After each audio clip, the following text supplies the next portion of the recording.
Welcome to CosmicRx Radio, a podcast that gives you real-life tools of spiritual empowerment and pure hype. I'm your host and intuitive guide, Madi Murphy. All right, this week the sky is giving birthday vibes, baby.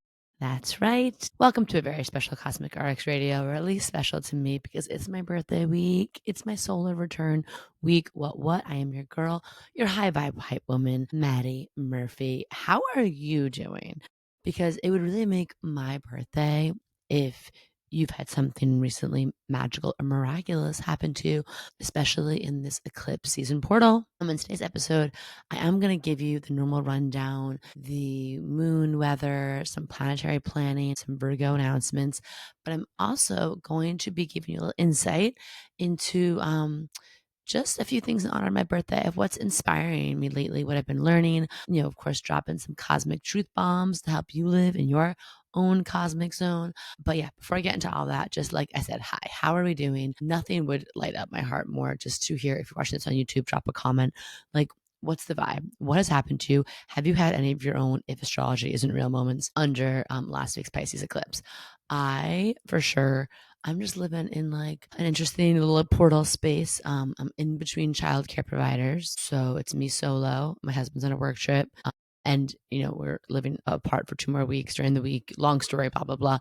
But basically, Audrey, my work wife, was like, wait a minute, you're going to the Pisces eclipse with the 2 under 2, no childcare. I'm like, ooh, pray for me. But it's actually been a fun lesson in surrender, in emotional regulation, in boundaries. And yes, let me know if you've had any like Pisces lessons, blessings. We love to work with the chaos magic of eclipse season. And this week it continues because we're in the heart of the eclipse portal. Eclipses don't happen like in one moment for one day.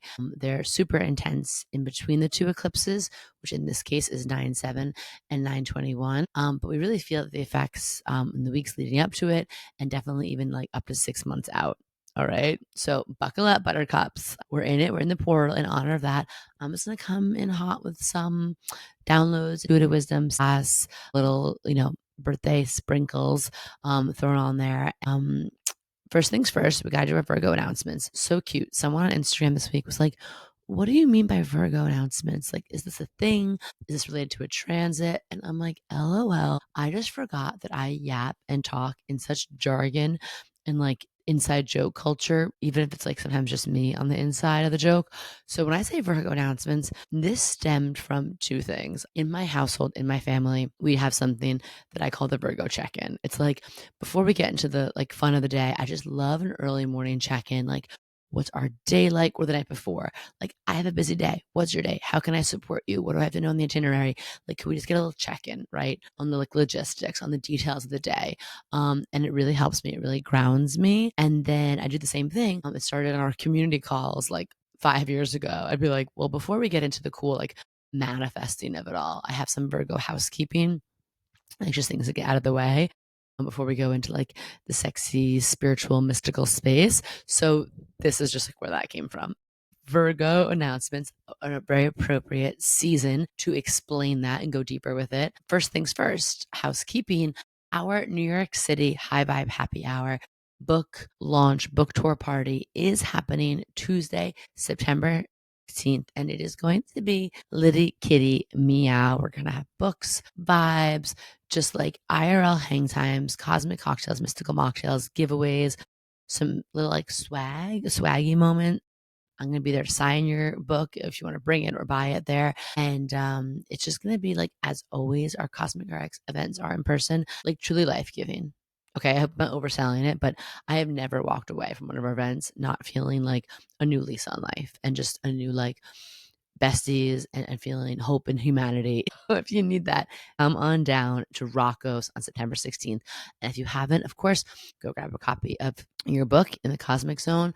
Birthday rule: if you love me, leave a review. If you have already bought yours, or in honor of my birthday, if you want to send the book to someone you love who's like going through it, or maybe is ready to step into their highest and hottest self and understand their most authentic self, step into embodied alignment.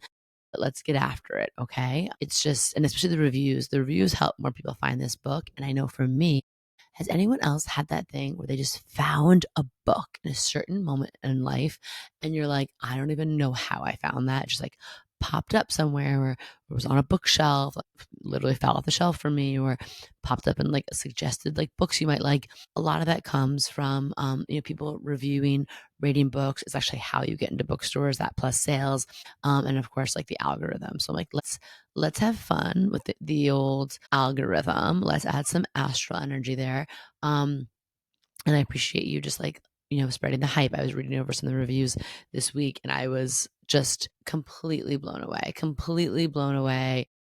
So thoughtful, so sweet. So thank you if you have left one. And this week, speaking of reviews, if you leave a review for the podcast starting this week, I am going to be picking someone a week to win a burning question reading from me, where I will drop you a personalized voice note answering one question in your chart, channeling your magic, serving you up some practical cosmic advice. So yeah, lots of incentives. I love I know like my brain gets so distracted, but a good incentive will help me like prioritize and get laser focused. And my last Virgo announcement is that this week we'll bring back the If Astrology Isn't Real separate segment, the mini-sodes. I'm so excited just to get back into that. We just took a pause because the bandwidth, it was a wild summer. It still is going in terms of, the book promotion and being on a lot of podcasts and having like special episodes to celebrate in the cosmic zone. But I miss it. I can't wait to get back to it. I feel like I am literally like bursting at the seams. It's like why I have that segment is because I'm just looking around the news, pop culture, everything's happening so fast. But I'm like, the astrology, it's so literal. And I love that right ahead of the Pisces eclipse, we saw the survivors of Jeffrey Epstein and Ghislaine Maxwell come forward. And I just thought that was really cool. So anyway, we'll be getting to all that. If there's something you want me to talk about specifically, let me know. Drop it in the comments on YouTube, slide in our DMs at the CosmicRx on Instagram. And let's get into the emotional weather before I get into my little just birthday hype, things that are inspiring me, lighting me up lately. The moon, in case we are new here, need a little reminder. The moon helps us like best understand our emotional weather, our emotional needs, how to tend to them, our emotional landscape, so we can really show up for the world with clarity, with groundedness from the inside out. So on Monday, September 8th, my godfather's birthday, we're still in those Pisces moon feels. It's dreamy, it's intuitive, maybe a little foggy, a little soggy. And we're feeling like, again, coming off of that eclipse, it's a good time to do that spiritual self-care. Pay attention to your dreams. I'm sure they're off the chain from this eclipse. You work with water rituals. And it's just the thing of like, we're just in this place of surrender, right? We're not actively manifesting or controlling anything. We're paying attention to where we're being led, and taking time to slow down, to be in stillness, or to have spiritual self-care is going to help us understand, right? Those messages, those nudges, even better. And then that night, Monday night around 7 p.m. Eastern time, we shift into an Aries moon. And so there's always a big shift, and we're going to be feeling Tuesday, 9/9, my birthday, and Wednesday, September 10th, it's Aries moon energy. So I'm like, ooh, I already love my solar return chart. This is very exciting. So on Aries moon days, we want to take action. We want to try something new. We want to work with our inner fire, whether that's like, again, following something we're passionate about, or just moving our body, or like hitting something like, in a safe way, like a boxing class, or making our own little like safe rage room if we need. Your emotions on Aries moon days, they want movement, not stagnation. And it's okay when you're feeling an emotion. You don't have to like always go into the headspace like, why am I feeling this? What does this mean? Sometimes, especially right now, there's a lot of like spicy, inflamed emotions. And it's just good to like let those pass through so we could do something with them, right? Transmute them into something that's like art, action, activism, all of the above. So Thursday and Friday, then we go into a Taurus moon. It's cozy vibes, right? This is like this is where I want to be right now. I'm like, ooh, yummy, good food, grounding rituals, sensual self-care. Let's think about like getting into the body. Let's think about slowing down, being in nature. Like maybe can you take a little nature walk after work these days? As always, we just look out for the double earth sign of it all, the Virgo Taurus.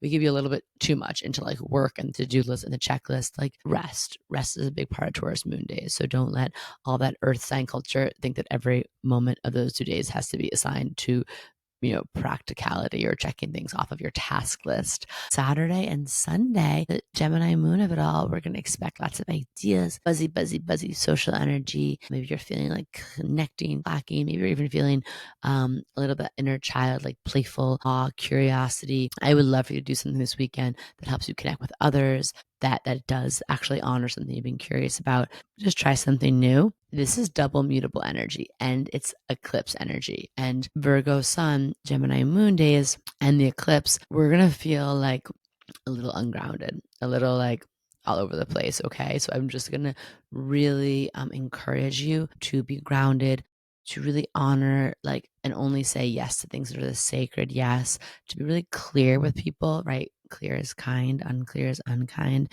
Even if you're letting someone down, quote unquote, let's just hand it to them like nice and easy, okay? Like, but direct, and maybe do less because it's still eclipse season. Eclipse season self-care. I've been talking about it the past few weeks. One of the top eclipse and self-care things is just to not overpack your schedule if you can, right? If you have control over that. Okay, so let's talk about, the planetary planning. Let's get into the meat of the episode. Let's get cozy here. Okay, so this is one of those weeks. I'm literally propping my feet up right now because Mama's had a day running around. Santino started crawling this week, y'all, like 2 weeks ago, but like she's on the move right now. So on September 13th, we have this Mercury kissing the sun in Virgo. This is a Mercury Cazimi day. And it's like, the sun and Mercury meet up in a sign that is ruled by Mercury. So this is like the cosmos handing us the ultimate like new school supply, fresh journal, inky pens, and a highlighter so we can like take notes because we're about to get some mega downloads, lots of clarity coming through, feeling like we can organize our thoughts, have clearer communication. So we are going to look for signs that come through. Again, it's the eclipse portal too. So nothing is insignificant. And you're also, I really want you to think about under this Cazimi for small or big ways, but meaningful either way. How can you be of service, right? Like whether you're launching a business or growing a business, I think one of the most magnetic things we can do in business is really tune into the energy of being of service. Less about perfection, less about having the perfect marketing plan or perfect, curated Instagram feed, a perfect copy. But it's like, can I really, really get into that attuned energy of being of service? But this can also be on the personal level, right? Can you bring a friend a coffee, help out with something they're going through, just make someone's life easier throughout the day at work. Like, it's just Virgo energy, especially on this day. It's like we're going to feel lit up. Something's going to feel like connecting us to our life force and our shine and our light by being of service. And then in terms of, this day, you're going to get a tip that's going to be about like working smarter, not harder. This is a great day to have an aha around maybe like systems, trackers, apps, software, organizational tools, or, physical or digital that can help you feel like things are more streamlined. Virgo really wants to edit out in the best way, lag and drag. It's why Virgo rules organization. It's like we all know the difference of leaving the house when your shit is organized versus not, right? If you have like your keys in the right drawer, you're like, I always keep my snacks in this one place. I always keep my AirPods right here by the door. So when I leave the door, it's just streamlined, right? And everything's ready to go for me. Or, same thing with like, I feel like it's so funny because, everyone always gets this rap of Virgo as like a perfectionist. I actually think Virgo is the ultimate like type C baddie. Virgo is the ultimate, maybe a little bit like the only type A I see in Virgo energy, and this is reading myself for filth, is like type ADHD. Because like I think our brains are moving so fast with that Mercury Earth energy.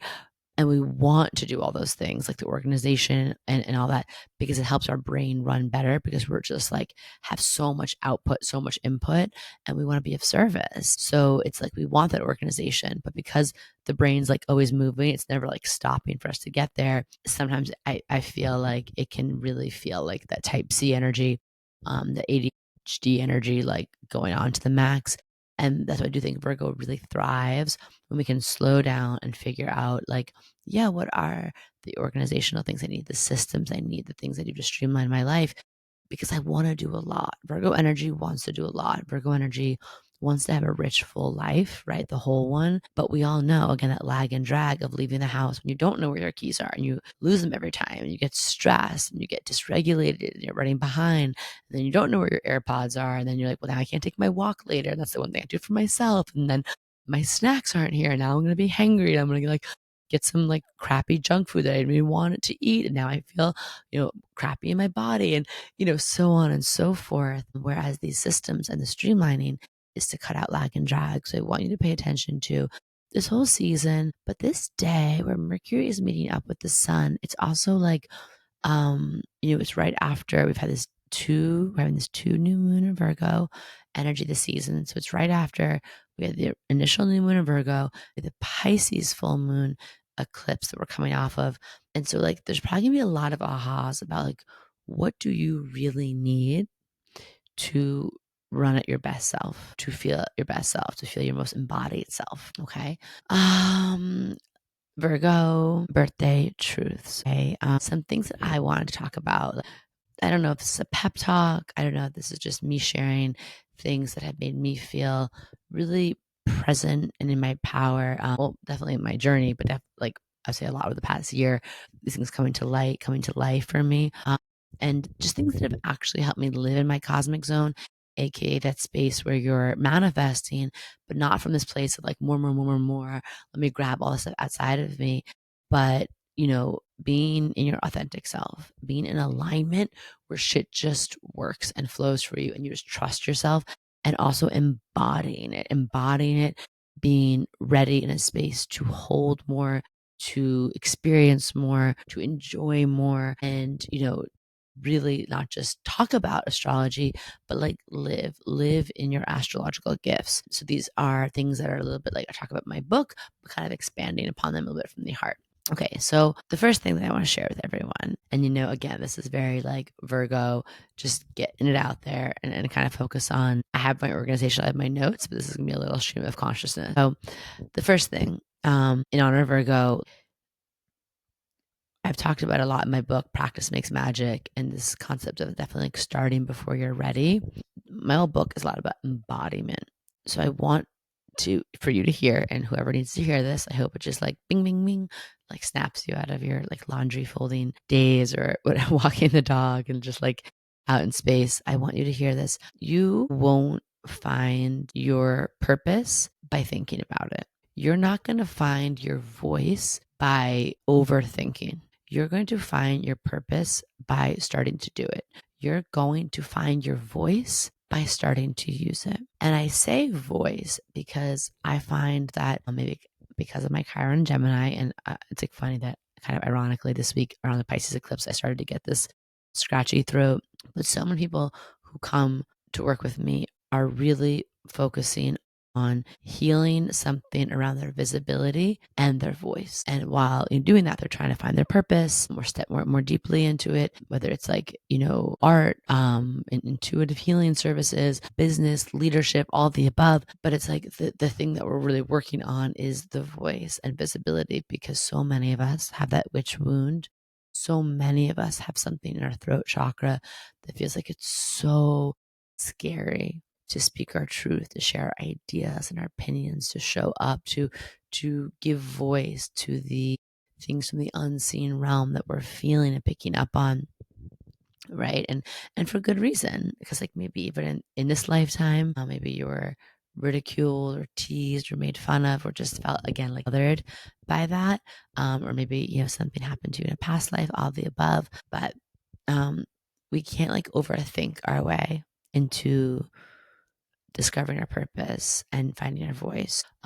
If this is feeling like something that's resonant for you, I encourage you, like, speak, share, write, post, show up imperfectly, perfectly, and practice makes magic. And that's how you find the real thing. That's how you begin to trust your purpose and your voice. Okay. The next thing I've been thinking about a lot, because, again, this concept of embodiment that a lot of the book is like centered around, maybe not like say it over and over again in like black and white words, but like I think for so long I was like, oh, like, this whole thing around spirituality and studying it and reading about it and talking about it, it's all amazing, but it's so out there, right? Again, we see there's a little bit of a theme here of moving from like the head space into the heart space into the body space. I want you to think about how powerful your mind is for shifting your state of mind. So if you can overthink yourself into anxiety, you can overthink yourself into alchemy, into magnetism, into magic. Okay. So the next time before you do something big, whether it's, texting your crush, writing an email to your boss, posting that post I was just talking about, making a big ask of someone where your heart's really invested, or, whatever it is. Like it could be ordering, I don't know, a burrito at Chipotle. Like that's what's fun about this. Nothing is too mundane to make mystical. Before you do all of this, I want you to really consciously shift your energy, move your body, put on a hype song, shift your posture, throw your shoulders back, walk with a little bit more of a saunter, a little bit more of like a strut. And then I want you to like really ask yourself, like, oh my God, like, how am I this sexy? How am I this confident? Like, this is so amazing. Like, how could anybody resist what I'm putting out there? And almost just be like, it's so crazy how this is all going to work out better than I can imagine. Like, really get yourself into that mindset and just like, don't move, don't take the next step until it feels juicy, till it feels like play, till it feels like excitement, or at least powerful, depending on the circumstance. But yeah, just remembering between your mind shifting and getting to a different embodied state, you could shift the whole outcome and really quite literally change the game in that it kind of becomes like a game feeling. Okay, so similarly, going off of that, something I've been thinking a lot about this work about alignment and embodiment. And as we're in like Virgo season, I feel like the earth seasons always remind me of this: Taurus, Virgo, Capricorn, of like, can you begin to act like the version of you who already has it, whatever that is, right? Like who has the life you want, the relationships you want, the business you want, the good routines, the rituals, the habit, the hot girl energy that you want. Like, even if everything around you feels like chaotic or you don't feel like you're there yet, like, can you walk through life like the version of you who already has the 6-figure business, who has the loving relationship, who has the beautiful home, right? Who has the, you know, freedom to, financial freedom to travel. Just like, what would it feel? And what are some of the habits?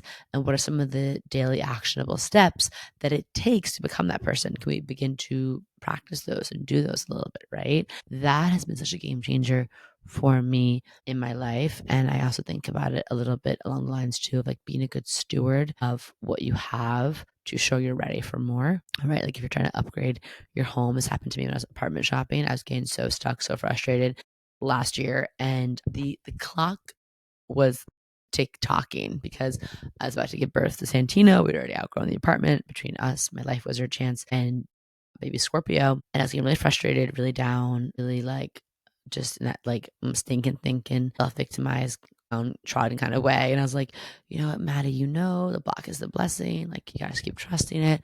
And I was just getting really annoyed with the current apartment we were in. So small. It was just so cramped. Nothing was set up for like Jordy had started getting on the move, and it was a lot. But I took a weekend, and instead of complaining and looking out and, forcing all this New York City real estate like mumbo jumbo, I was like, let me just give some love to this apartment because I love this apartment. This is where I, found out I was going to be a mom for the first time, and held me in such an important reentry back into living in New York City after like having to move out for COVID for a year or so. And so like sitting in that apartment and like cleaning it with such care. Like, I remember cleaning like the shower curtains, like making everything smell good. I did a little like intentional spiritual floor wash.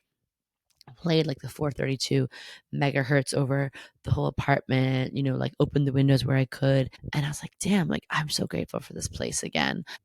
Literally like 2 days later, we found our apartment we live in now. That's an absolute dream. So it's kind of going off of that, of like doing the things, acting like the version of you who already has it, and doing that, yes, in the confidence way, in the Delulu way. I love that, but also in the way of being a good steward of what the universe has already given you, right? Okay, so next thing I've been thinking about a lot, and it's like shifted the whole game for me, is like romanticizing the hell out of your life, like being so unapologetically into romanticizing your life, even like the unhinged parts, right? Like obviously, listening to music, feeling like you're in the movie scene, going to a cafe to work for the day, getting an iced coffee, feeling like you're on vacation, like me drinking that iced coffee, like it's a love potion. When you days you don't want to shower, like it's like, well, maybe I'm a goddess under a waterfall while I'm showering. It's like romanticizing your life can also be in the rituals. Like if there are rituals that you don't want to do, how can you make them softer and more beautiful and cozier and more romantic? I saw this girl, I think I keep talking about her, but I saw her like first day of Virgo season, and I was like, this is so lit. It's like cozy girl walking or something is her TikTok. And she has like an indoor treadmill, like one of those walking pads. And she's so cute. She creates this whole ritual. She wakes up really early, like ungodly early, like 5:30 to walk, because it was one of her goals, to get more steps in, to get her body moving. But like she makes it so cozy. She makes this like delicious iced coffee that's like freaky deaky insane. Like all the fun flavors and the clinky ice. She puts on all these like vibey lights. She's very Gen Z. Like the whole room is like vibey lights. And then I think she smokes a little weed, gardens a little, as they say. So that may not be for everyone. But then she puts on like Gilmore Girls and just walks with her iced coffee and zones out.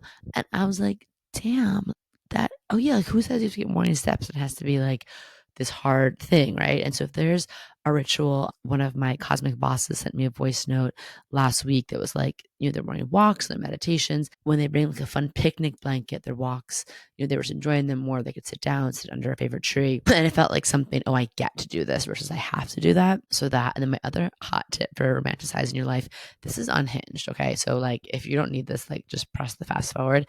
This is more like when you're having those days where it just feels hard to human, or like I have to do this really mundane thing over again. Like, oh my God, I have to talk to this person or sit in this meeting or, go to Jiffy Lube or whatever it is. I really think about like, what if I was like 95 years old and I just woke up in this body today and this moment in my life? Like, how fucking happy would I be to go to Jiffy Lube and be on this meeting and, like whatever, running around after the boys? Like, it is something. And again, maybe it's not like people are like, well, it's like a little extreme to think that all the time. It snaps me out of the funk always. I'm like, oh my God. I start like, I'm like gonna cry just thinking about it. But it's things like that, right? Like the romanticizing your life can be, they're making it beautiful. I think we hear that. We feel very like, buy yourself flowers and, you know, very, very like elegant, very like I'm picturing a Parisian woman while I'm talking. I don't know why. But we also can romanticize our life, making our rituals feel better, or the things we have to do, ritualizing them. And then of course, just having that mindset shift again into like, I talk about it in my book, but like, what would I do right now in this day that could make my 8-year-old self proud? What could I do in this day that my 88-year-old self would be like so happy to look back on that memory, or just be like, I'm so happy I did that? Or if they transported through time and quantum leapt to this moment right now, would they be like, oh hell yeah, that's so cool. That's so cool that you get to do a Target run, or sorry, not Target, we're boycotting them, but it's so cool that you get to just like go to the grocery store and like with like your babies and like you're just bebopping and you're so busy and life is so full. Like that's awesome, right? So that's a big one for me. It's been a big one over the past year. And then like the next thing, and this is really important for the Mercury Cazimi day, is like in general, the ideas that come to you, whether they're business ideas, whether they're songs, whether they're group offering ideas, whether they're like art you want to make or communities, circles you want to form, they are not random. Those ideas are not random. They choose you because you're the one that's here to birth them, to be a channel, to be a divine vessel, and bring this little like spark from something from the spiritual realm down to earth. Okay. And not only are you being the bridge between this realm, the unseen realm, the spiritual realm, the divine realm, and the earth realm, the 3D realm, where us humans hang out. Like, this idea might also just be the bridge between your current life and your dream life, your comfort zone and your cosmic zone. Okay. So like those things, not only, are they being asked to have you bring something out in the world, perhaps, those things usually want to bring something out in you. Okay. So they're not random. We probably need them in some way, shape, or form. Okay. So the next thing is, again, around embodiment, really tending to your nervous system. And whatever this is, right? If it's somatic work, if it's breath work, if it's yoga, if it's meditation, if it's, changing your diet, if it's changing sensory input around you in terms of like sound healing. I'm so grateful to understand a little bit about more my nervous system before becoming a mother, right? Like even just taking a deep breath, or, lowering my voice when I want to scream, or just like staying calm and grounded when things get really dysregulated, like leaving the house from big transitions. And I'm not saying I do it perfectly, by the way, not at all, but I know the tools and I know how to come back. And I can literally feel like my dog and my two boys like shift in their energy when I become in that place of tending to my nervous system. Like I feel the whole room change around me. So I just want to remind you of that. Like these are babies, these are animals. They are like, they have less of a way of hiding it. And they're very open and very sensitive. But I guarantee you that ever in your life, like is picking up from reacting to and mirroring and serving you back how your nervous system is showing up. I invite us to tend to it. And this isn't about like healing it. Like it's not like something you're trying to like heal or fix within yourself. It's literally like attending to a gardening again, of taking care of this part of you, right? This nervous system that I feel like is also another way of saying like your spiritual energetic body, your auric body, your luminous energy field where you hold everything, right? Like your psychic gifts, your wounds, everything in the field. And I want you to tend to that. But it's not about like regulating yourself so much that you pull back from anything that disrupts it. It's not that. And it's not like to get rid of grief or rage or sadness, but it's actually so you can carry them. Like tending to your nervous system helps you be able to hold, to have the capacity to sit with all these feelings. And this is something in the past year, at the highest highs and some of the most intense, I don't want to call it lows, but losses, right? Like I lost my mom in February, birthed, two babies in a book, and lost my mom, all in like a 13-month span. So like it's been a lot. And I will have to say, like, I'm not gonna lie and say it wasn't intense, but I've had things that were way, way, way, way, way, way, way, way, way, way less consuming. This happened in my life, and I felt so dysregulated. I felt so out of my power. And in that, I would either get overwhelmed or disassociate or lash out or just sort of like, again, like disassociate, kind of like just bye everyone, and kind of give up anything I was doing. And this past year really taught me a lot about being able to hold that. And that's like for you, what maybe people in your life are going through, also the collective. But just like we can hold these more intense energies, grief, rage, then we can also have more capacity to hold joy and pleasure and awe and wonder and juiciness and like feeling lit the fuck up by our own life force, right? So when we tend to our nervous system, we can hold this and carry it, then we can alchemize these things too into, more devotion, more art, more action. And, this is also something I've been thinking about, kind of tying into that. But the next thing I want to say is this is truly like my journal entries from the past year and like notes in my phone, just things I've been thinking about. I want you to, first of all, look yourself in the mirror right now. And I want you to tell yourself that you are creative. You are a creative. You are an artist. I believe that everyone listening to this podcast, because you are all very in the heart center, you are all here like on a mission. you're all here with a medicine.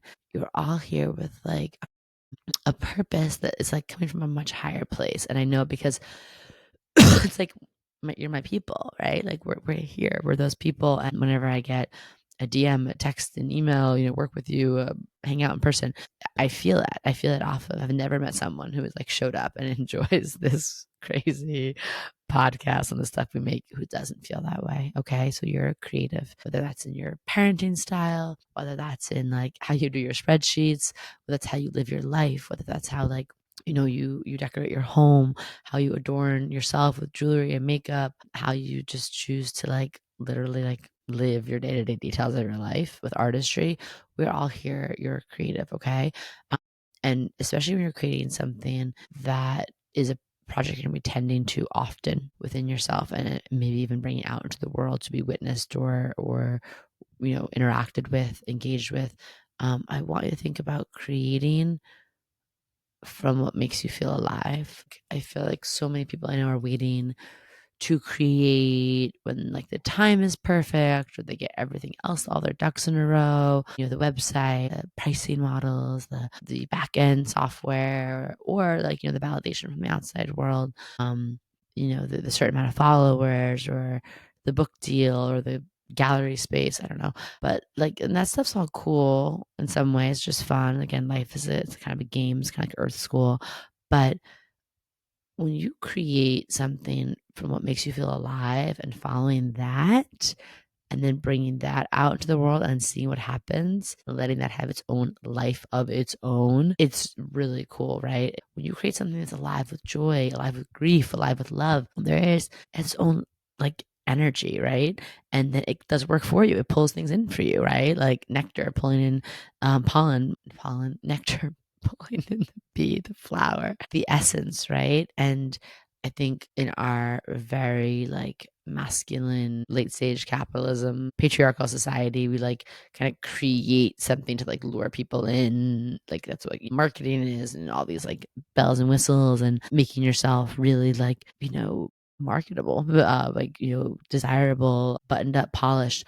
It's all in this energy of like pulling people in by like the kind of stuff that doesn't really matter at the end of the day. So I just encourage you to create from what makes you feel alive, trust that, and then like get the rest of the information and resources and people and things you need from that place. Okay. And then the last one, I've been feeling this a lot, especially as we're ending out, the lunar eclipse going into the solar eclipse. And as I've been getting a lot of feedback on my book in the cosmic zone, this book is about, right, like leaving your comfort zone and stepping out and really claiming the life that you deserve and desire from that place of really being in your authentic you energy, being really connected to alignment and trust and flow, and knowing that your life has such meaning and has you're so held and you're so directed and protected, and also a life where you feel embodied, where you feel really powerful, you feel really here, you feel really like integrated. But like the moments, the things that you see that you want, you desire, it's going to cost you, right? Like it's going to cost you your old life. It's going to cost you sometimes the very thing you want more of. If you want more money, right? Sometimes we have to save money or invest the money we have left. If you want better friends, sometimes you have to cut out friends that are not actually friends for you, like just filling up your time and your emotional bandwidth. Sometimes if we want more time in the long run, we have to create businesses that will make us passive income in the future. We have to sit down and spend some time building out these structures and doing that hard work to save us time later, right? So it's going to cost you, but it's also going to cost you. I'm like, I don't want to sugarcoat this, but it's actually really important and it's really fun. It's really liberating once you can like click into it and understand it and trust it. But you're going to have like the stuff that's keeping you in the comfort zone, right? Like feeling like, okay, I'm liked here. I'm safe here. Whatever it is, like I'm not standing out. Things are fine. Like on the other side of choosing your cosmic zone, you're going to realize you're like, oh my God, there's just things. I thought that thing I was holding on to was so important, was the best feeling, right? But I was being like kind of quasi just liked, but I'll use that term kind of loosely because it's like, was I even being liked? Or is it just like making everyone else, again, comfortable around me at my own expense? And note here, because I wrote something from my journal on this. I said, yeah, there's something like you're going to build a new life and you're going to find that you're going to, instead of being liked, like focus on making more space to be understood. Instead of just, fitting in, you're actually going to treat life for being seen as your authentic self. Relationships that, again, are just filling up space to fill up space and not feel alone. You might actually have to spend some time alone to then find those powerful soul level relationships that nurture you and comfort you and uphold you and bring out the best version of you and all of that, right? But there is a feeling of a letting go. And I talked about this week, Jordy and his like farmer's market pickle and the like gripping onto it so tightly. And I've always known this, like the past few years, like the more I grip onto something, the more stressed out I get and the more it is so not I'm not in my place of power. I'm not in my cosmic zone. And I have felt in my life some of the biggest waves and pushes to like let go of everything I was holding on to, like for something so amazing, right? Like let go, you can actually have that pickle and so much more. But I know that every time I'm up against it, it feels like the first time and it's so scary. And there is something, in my book, I'm talking about like leaving your comfort zone. And I want to say that you deserve to feel comfortable. Like, I'm not saying that you always have to be in the state of like huge, huge leaps and huge expansion and like big changes. There are actually times of life that are like deliciously just, I would say, quote unquote, boring, which is to enjoy your hard work. That's really important too. But I want that place to feel comfort, like feeling stable, safe, secure in a healthy, like nervous system place. And also comfortable in the way of like, shit, I designed this on purpose. Like that girl doing her cozy girl walking, or like this best ever, my favorite fall sweater that like I've worn in, gotten exactly to where I want it. When I pull it out to watch my favorite TV show, it just feels so good. It's like, that's a comfort zone where you can be like, oh, I feel comfortable here. That's cool because I built everything in the most authentic alignment I possibly can. But like, you are going to have to leave the comfort zone energy where you're playing small, the comfort zone that you've outgrown. Maybe it was good for you when you got there, it was what you needed, but you've outgrown it. You literally feel like there is some sort of leaking of your life force energy, something where you're like, this is not me anymore. This doesn't feel like me, or I feel like constricted or restricted in here, or just, again, not like myself. Okay. And if you're feeling any of that, or if some big things happened outside of you lately, like the big job shakeups, relationship shakeups, you have to move or all this stuff last minute, trust that it is probably like asking you to go into some new version of your life. And I just, would love to see the energy of like the trust, like the Pisces key in the book, just like I trust. Because when you let go and you trust and you surrender, it's like that new thing can just come in like whoop, right into the open hands, but we have to unclench our grip first to make them open. So that's my random birthday, just musings, literally just things from like the things I've been repeating a lot lately, feeling in my journal, in my feels about. I hope one something or all of it maybe reminded you of something. If you feel like you know someone who might want to hear a little of these messages today, like send them the pod and say, babe, you're hot. And here's a girl just who is yapping a lot. But there's like one or two things in there that you might just be like, yeah, she yapped that straight to me for me. So just as a reminder, I love using my chart. I'm thinking about so much lately with astrology because I'm on all these podcasts talking about astrology. And I'm like, oh, astrology my whole life. Without astrology, I would be so lost. I would really not understand myself. I would not understand also like the things happening outside of me, the phases and cycles. So if right now things are happening to you in some kind of way that you're like, what does this all mean? There's always going to be a gift for you in your chart. There's always going to be a gift for you in understanding the astrology, how the cosmos are speaking to you in this moment. So just a reminder to go, right? Astrology, it's not about the horoscopes and the memes and the future predicting and the fate. It's about really like finding your flow and finding meaning in your life and remembering that you're on this great mythical journey. So astrology is here to define you. It's here to align you. And yes, dare I say, remind you. So that's where I'm going to leave you for today. If you're coming to the New York City party, I can't wait to see you on the 16th. And until next time, remember, your cosmic zone is calling. Ring, ring. It's time to step out of the comfort zone into your magic. Let's build this revolution together. And in the meantime, to get you there with more deliciousness, I'm going to be sending you those blessings for big, fat, juicy checks and hot, fulfilling, toe curling sex. Yow! Mwah. Do you love getting your Cosmic RX for the week here and want more? Make sure to sign up for our premium subscription so you can get exclusive access to bonus podcast episodes, all of my astrology info for the month ahead, and live new and full moon calls to help you manifest your dream life with an intentional international community of other cosmic baddies. Sign up through our link in show notes. Thank you so much for listening to this episode. If you want to know more about CosmicRx, head on over to thecosmicrx.com. And if you really love this show, I'd love it if you left a rating and review on Apple Podcast or wherever you listen to podcasts. I super love hearing from you and reading your reviews. All right, you cosmic baddie, tune in next week. And until then, remember, love yourself fully, work your magic, and take no shit.